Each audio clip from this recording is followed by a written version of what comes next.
چې قیامت څه وخت کې برپا شي نو دغه وخت کې به دجال د قتل د پاره عیسی علیه السلام را کوش او په دغه وخت کې به امام مهدی سے پیدا کی علما وایي چې د منځ وخت څه وخت کې راشي نو امام مهدی سے به عیسی علیہ السلام ته وایي چې ته مخکې امامت وکړه نو عیسی علیہ السلام به د مخکې امامت نه انکار وکړي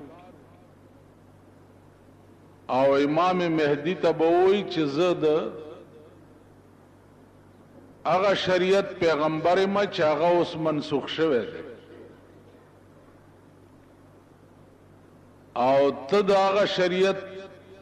امام چې کوم فی الحال رایج دی چې هغه شریعت محمدی دی صلی الله علیه وسلم. عزیزانو دا ټوله مسله چې څه وخت کې طے شي نو دغه وخت کې به حساب کتاب کیږي په شام کې دا الله تعالی د حساب پای تخت چې کوم دی هغه به په شام کې لګېدلی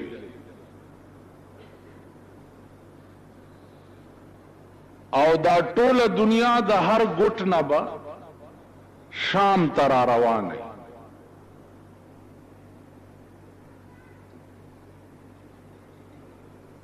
په دغه وخت کې به هر شی خپل دفاین بهر کوي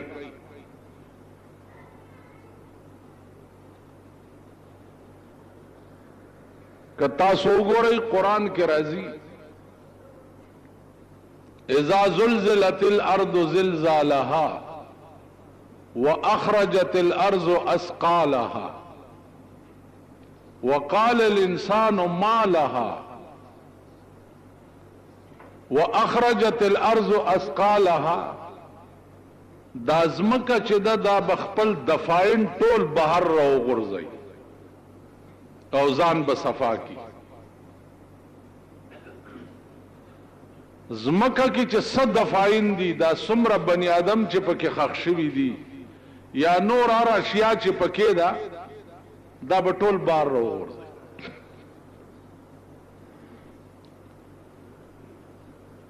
روایاتو کې راځي چې څه وخت کې د دې ځمکې نه خلق بار راوځي نو دا به په مختلف شکلونو کې وي یو ډله به د قبرونو نه داسې راوځي چې لاسونه او خپې به نه وي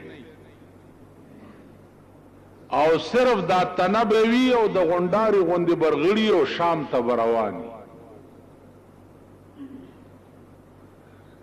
ملائکې به آواز وکړي چې یا رب دا څوک خلق دی وای بدا هغه خلق دی چې په دې لاس یې چرې سم کار نه و کړی او په دې خپو چرته سم ځای ته نه وتلی نو دا قسمه خلق چې دي دا به د قبرونو نه په دې حالت کې راپاسي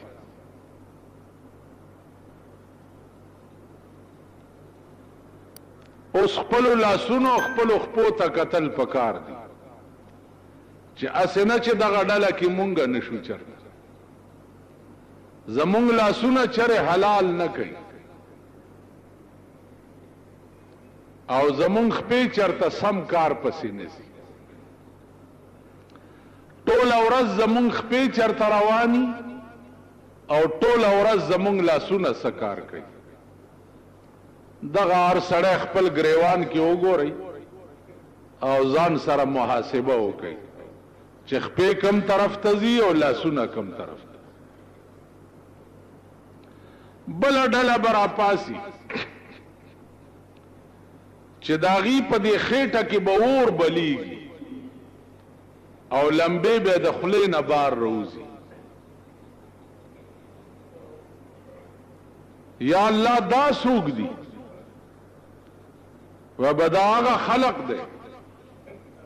چې په دې خوله یې چېرته حلال نه و خوړلي او دې خېټې ته حلال نه و تلي د شپه او ورځ خوراک په دې خلا او په دې خېټه کې حرام. نو دا ډله به د قبر نه چې راپاسي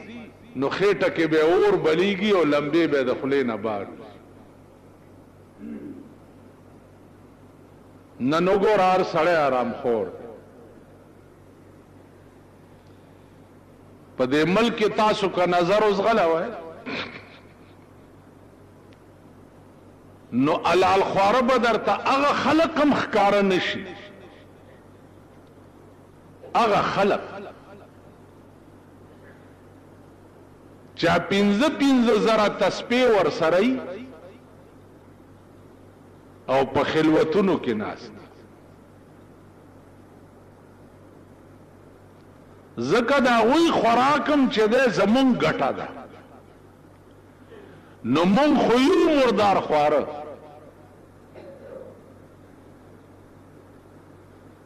د شرابو تجارت مون کو اغوی لاغه پیسې په شکرانه کې ورکو. د هیروین او د پودرو تجارت مونږه کو اغوی لاغه پیسې په نظرانه کې ورکو. غلا او ډاکا مونږه کو اغوی لاغه پیسې په زکات کې او په شکرانه کې ورکو.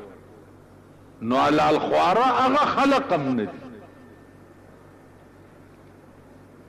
په جمعتونو کې چې کوم حضرات ناس دي د دې خلقو خوراکم ستاسو ګټه ده. نو ځان ته وګورئ ستاسو ګټه د دوی خوراک ده او ستاسو ګټه یقیني حرامه ده. نو لا محاله دا هم غریبان حرام خوار دي. زدا تپوس کولې شم چې لکه ستا د کوره وظیفه رااله دا دې په څه ګټلې ده؟ دا دې کم ځای نه راوړې؟ ستا د کوره ترکاري رااله دا دې کم ځای نه پخ کړې ده؟ زدا تپوس کولې شم. نو عرض مې دا و عزیزانو چې مونږ به د هغه ډلې نه یو چې د قیامت په ورځ ځمکه مونږه بار راغورځوي نو زمون په خېټه کې به اور بلیږي او لمبې بم د خولې نه وځي.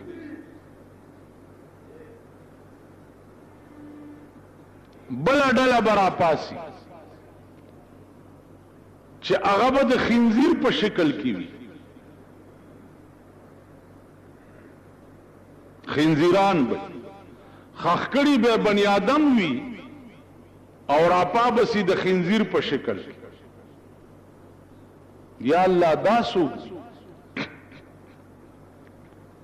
و بدا هغه خلق ده چې د دنیا د کار د پاره به منځ نه کول. د دنیا په کار کې به شپه ورځ نه نوته او د منځ ټیم به چراغ نو منځ به نه کول. نو چې کم خلق د دنیا په روزگار کې منځ قضا کوي دا خلق به په قیامت کې د خنزیر په شکل کې د قبر نه راپاسي. نظر اوس غلوي په دې ټول ملک نظر واچوي چې د دې قماش خلق به څومره راپاسي د قبرونو نه چا به د خنزیر په شکل کې.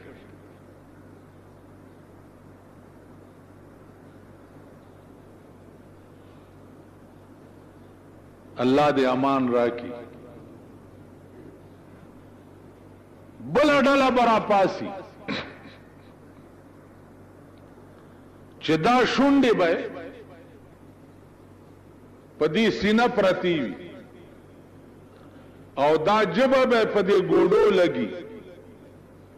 او دا غاښونه به د غوی د خکرونو نه زیات لوی وي. په داسې خبیث او داسې مردار شکل کې به د قبر نه بل ډله راپاسي. یا الله دا څوک دي؟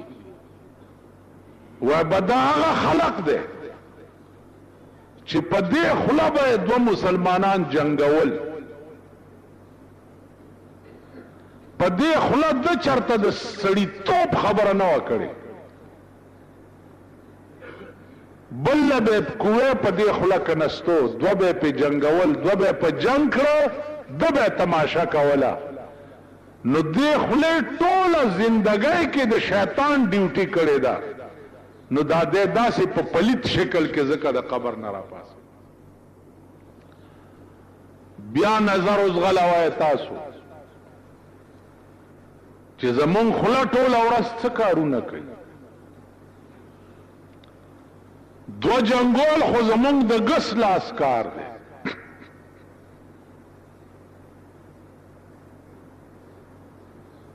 دا زمونږ ډیوټي ده.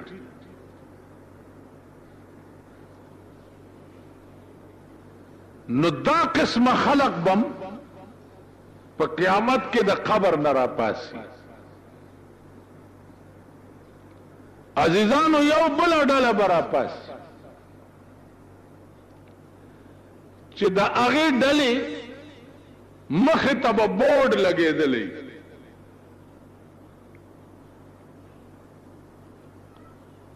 بورډ به لګېدلی او په بورډ د پاسه به لیکلي وي چې دا د زناکارو ډله ده.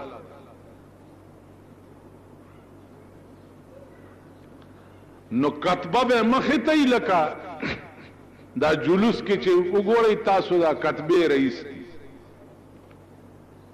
هغه ورځ دلته یو جلوس تېرېدو د ترکاڼانو جلوس رئیس دی. هلکه څه چل دی؟ انکم ټیکس را باندې لګېدلی،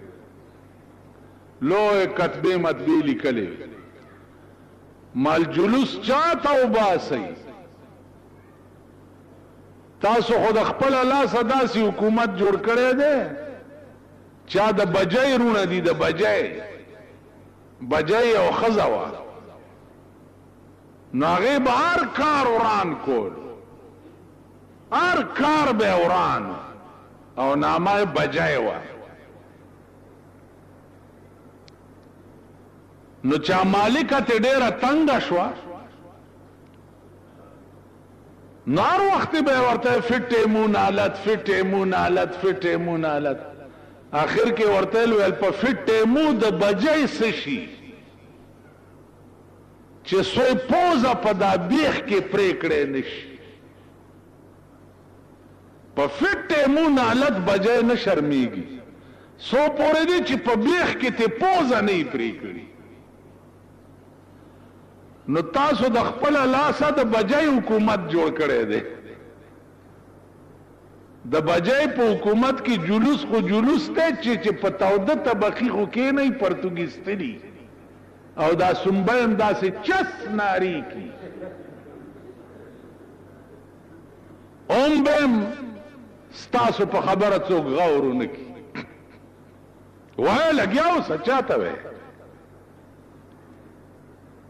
دا د بجای رونه که ووایه ورته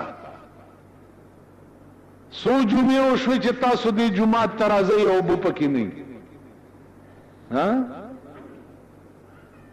سو جمعې وشوې اندازه وکړئ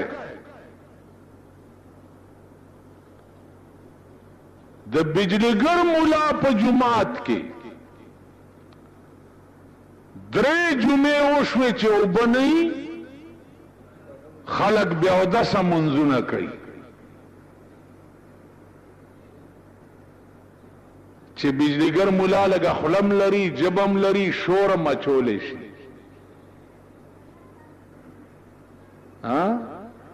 نو چې د ما جماعت سره دا حال دی، نو په دې پاکستان کې د اسلام هم خدای مل شي چې اسلام سره به څه حال کی. اسلام څه کوي؟ د ښځو هم خدای مل شه، د ښځو د لوڼو هم خدای مل شه. که په رڼا ورځ ستاسو لوڼو په بل لاس وانه چولو او درته ونه وی چې پلاره کړتو نه کې زمونږ باچهي ده، نو دا ګیره به درته بیا په متیازو کلو. لوڼې به راټینګې نه کوي، لوڼې دا زړې ښځې دي، دا به درته وایي چې ځه چیچړه طلاق نکړي دا زړې زړې ستاسو دا تاسو کړی دي اوس خپل ځان چې په خپله په چاقو وهې نو زخم په خپله سټا او د ځان علاج په خپله کوه نن کم قهر او عذاب چې ستا په ملک نازل دی د زړه بې اطمیناني د زړه بې چیني الله دې امان راکړي دا ستا ملک دی ملک اوبه وړي د کمیټه ایس ډي او ورته نه راځي اورسیر ورته نه راځي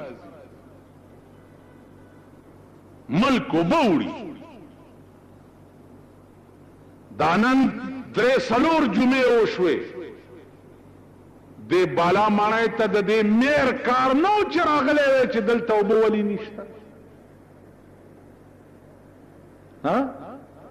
د ده کار نه و ایس ډي اوګان راغلی وې انجینیران راغلی وې چې اوبه نشته د دې متبادل بل څه بندوبست پکار دی پرون میں یو انجینئر ته ټلیفون کوم الا لنډه پروډم کندې کنستی دي ویلی جی میټیریل نشته میټیریل پیژنئ ا د سیمټو یو دوه تختې نشته چې لاندې پاسوري کیږي او کنده ټپک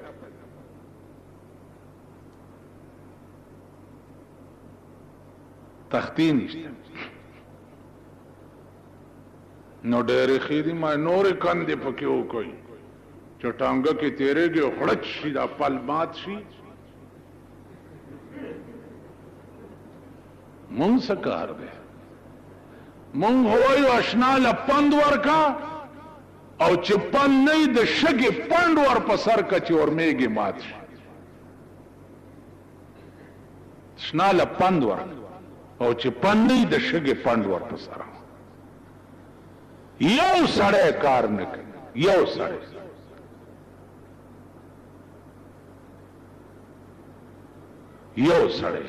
چواړیان دي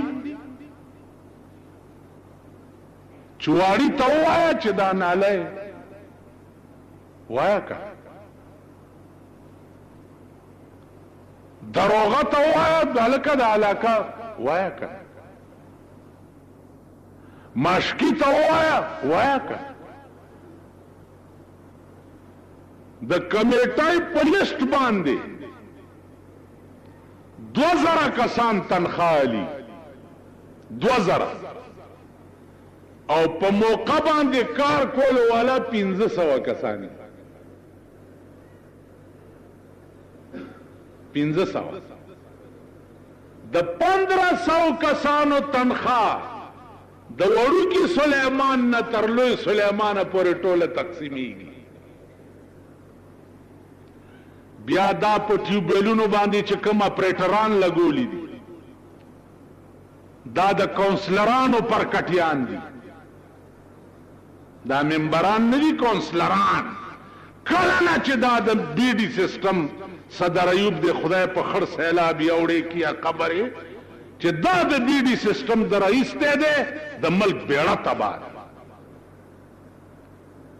هر یو د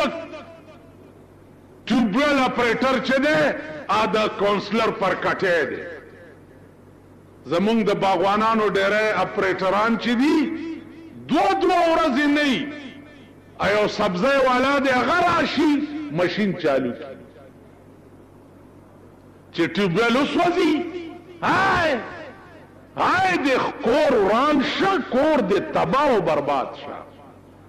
تا چرې اچانک چې کړي دي د اپریټران چې په ډیوټۍ موجود شته که نشته نو په ډیوټۍ چیکنګ خو به هغه سړی وکړي چې هغه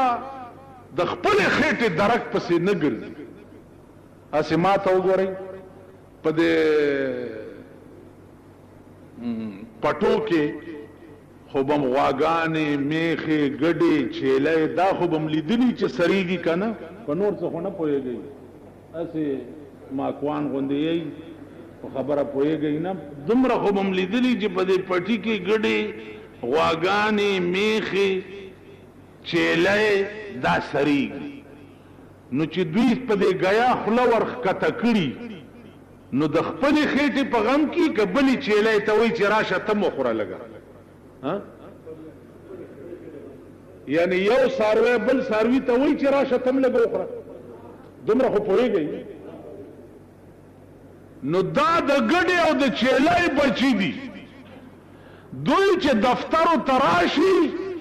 نو خپله خور کې سپېږمې دننه کړي چې ځان له مې څه پیدا کړی نو هغه ټیوبویل به چک کوي او وختي راته یو سړی وایي جي فایر برګیډ ته ټلیفون وکړه چې لاری راشي مال زما څه کار دی ما څه کار دی چې زه ورته ټلیفون کوم دا د هغوی فرض نه دی چې دې علاقه کې اوبه نشته ښځې د شپې تر 2 بجو پورې اوبه ډکوي زما څه کار دی دا خو به هله کېږي چې خدای زور او قوت لاس کې سړي ته ورکي او ورشي کمیټۍ ته او دا غټ غټ راوباسي راوی باسي او د سرمنې خمچین در سره او دې غوږونو ته یې ورته ونیسي چې ودرېږه دا غوږونه پې دومره دومره وپړسئ چې ته دې دپاره یې